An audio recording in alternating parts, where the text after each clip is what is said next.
WBUR Podcasts, Boston. I'm Daryl C. Murphy, and you're listening to The Common.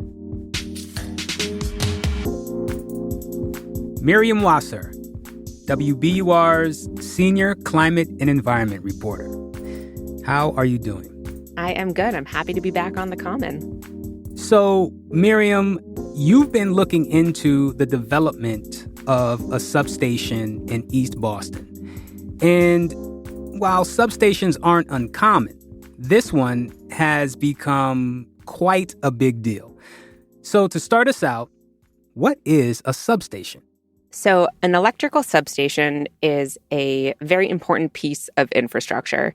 At its most basic level, it changes the voltage of electricity. So it either turns it from high voltage to lower voltage or lower voltage to higher voltage.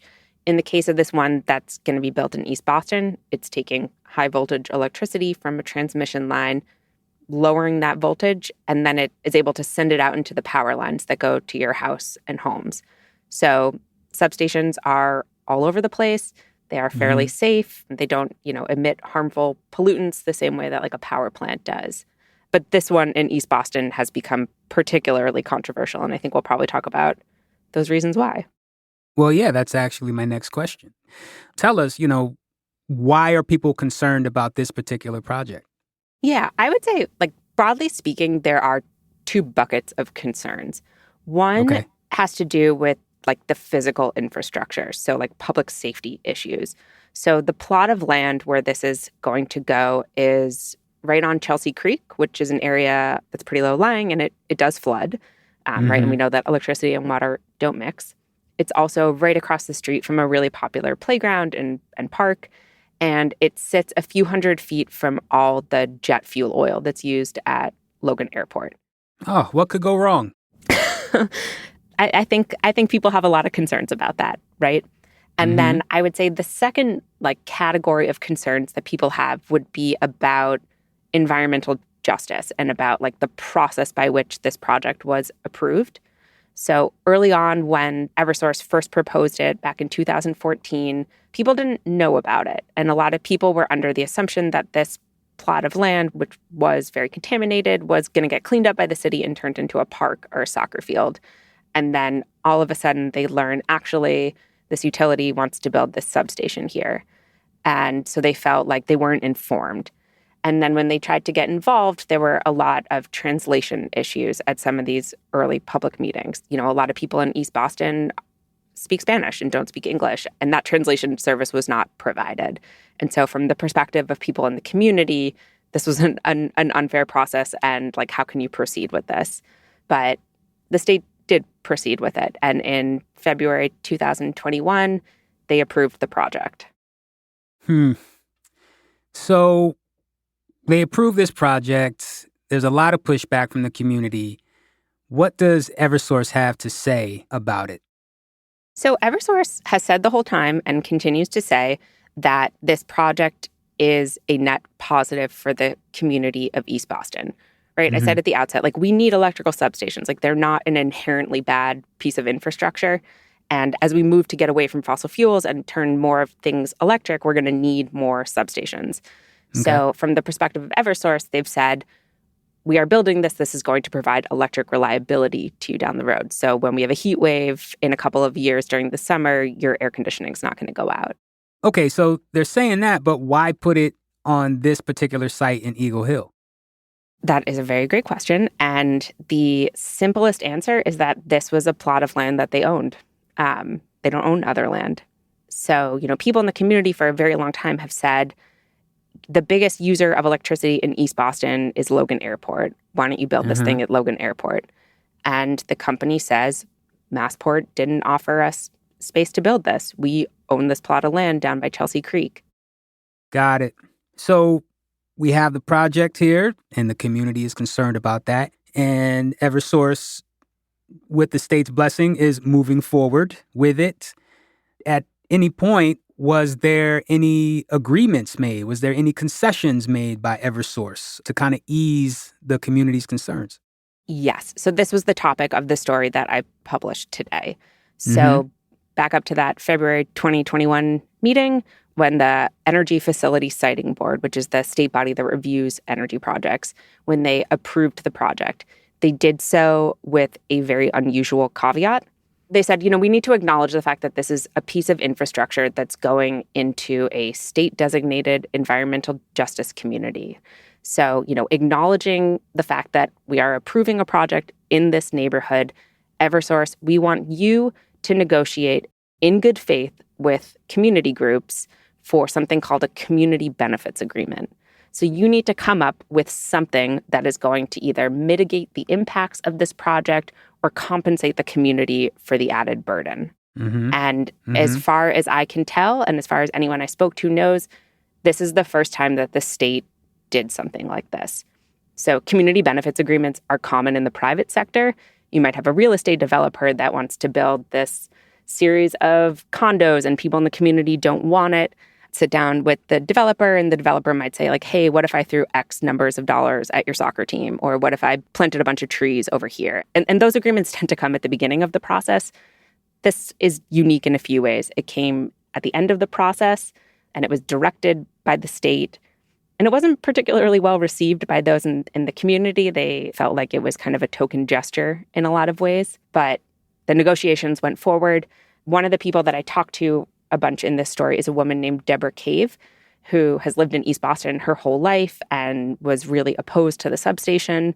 She's also the head of the Eagle Hill Civic Association, and that's one of the groups that the state chose for these negotiations. And her feeling was, we don't want this, but if it's going to have to be here, we might as well get something out of it. So fast forward a few months, and they come up with a $1.4 million benefits package. And it includes things like planting more trees and doing some upgrades to the playground across the street, some work being done in the urban wild, some money for the Boys and Girls Club to install new energy-efficient equipment and a new HVAC system. And here's a little bit of my interview with Deborah Cave.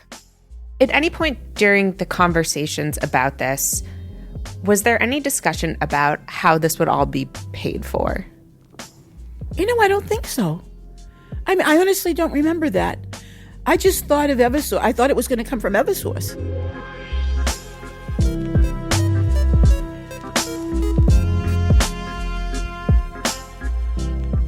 More on that in just a minute, right after this break.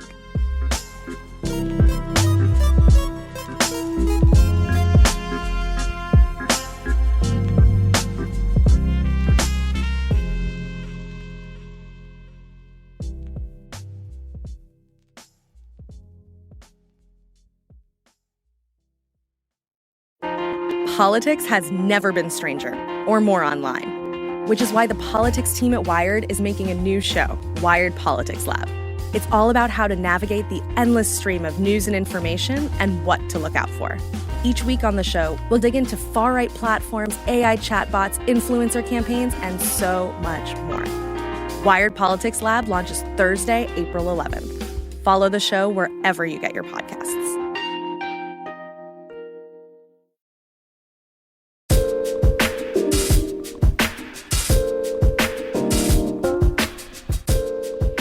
And we're back. There's the saying about assuming, right? I think in this situation, it's kind of fair to assume that Eversource would be the ones to pay for it, so why ask, right? But I guess that's not the case. Yes, that is not how Eversource saw it. This past June, a group called Green Roots, which is a local nonprofit that's really led the fight against the substation, along with the Conservation Law Foundation, asked Eversource, point blank during a state proceeding, who is paying for the benefits agreement. And the company wrote back in a written statement, ratepayers. And that means Deborah Cave. That means her neighbors. And that means actually anyone in Massachusetts who pays an electric bill to Eversource. So I have been asking Eversource about this for several months, and they've kind of changed their answer a little bit. So instead of just saying flat out that this is going to be paid for by ratepayers, they're now saying that they haven't decided who's going to pay for it. They don't quite know yet how they're going to account for all of this, but they maintain that it would be reasonable to have ratepayers pay for it in the future. And that's not all. When utilities build things, so like physical things, poles, wires, substations, they can recoup those costs from ratepayers. That's part of what you pay for every month in your electricity bill. And the utility gets a rate of return on that. They profit off of it. That's the business model of a utility. So one of the big questions that I had was like, are they going to make a profit off of this community benefits agreement?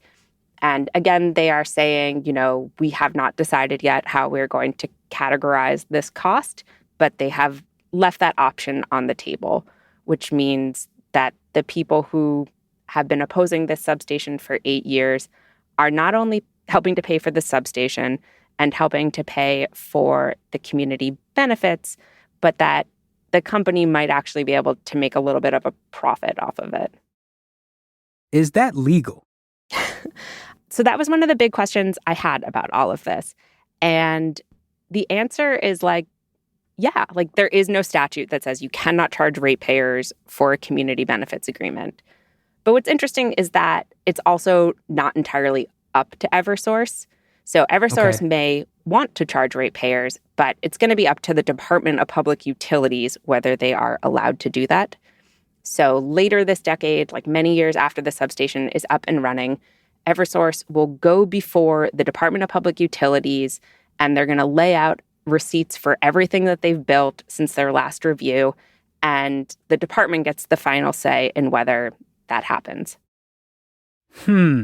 Are any state officials looking into this? Because it seems pretty absurd that the community and the people in Massachusetts who pay for energy from Eversource would have to pay for this agreement.